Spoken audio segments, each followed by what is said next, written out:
សំរងគ្មានព្រមចិត្តបងសង្ឃឹមរាល់ថ្ងៃហើយទៅកុំនិយាយណាថ្លៃ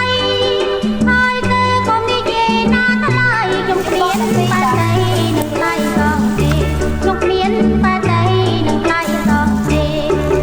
ខ្ញុំមាននឹកខ្ញុំមានគូហើយប្រកបស្រស់ឆ្លើយដល់ហើយខ្មាស់គេចិនត្រង់ពិនជាស្មងនឹងស្នេហ៍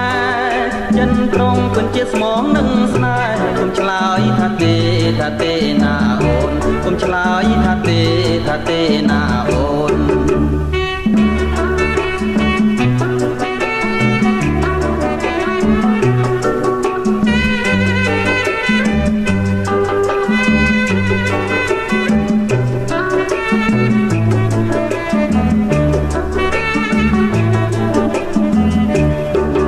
ស្រីស្រងសំរងគ្មានព្រឹមចិត្តបងសង្ឃឹម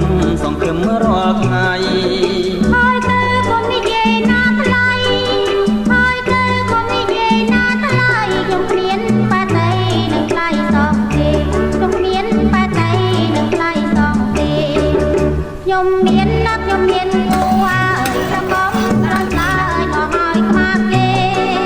ចិនត្រង់ពិនជាស្មងនឹងស្នេហ៍ចិនត្រង់ពិនជាស្មងនឹងស្នេហ៍គុំឆ្លើយថាទេ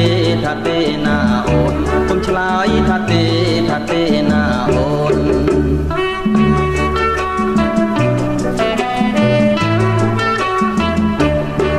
ស្រីស្រងសំរងគ្មានព្រឹមចិត្តបងសង្ឃឹមរាល់ថ្ងៃ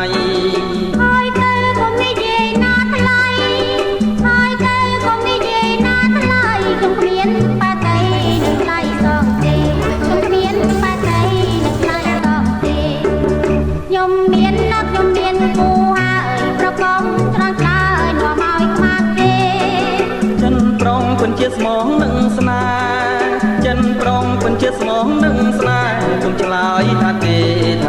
ណាអូនគុំឆ្លើយថាទេណាអូន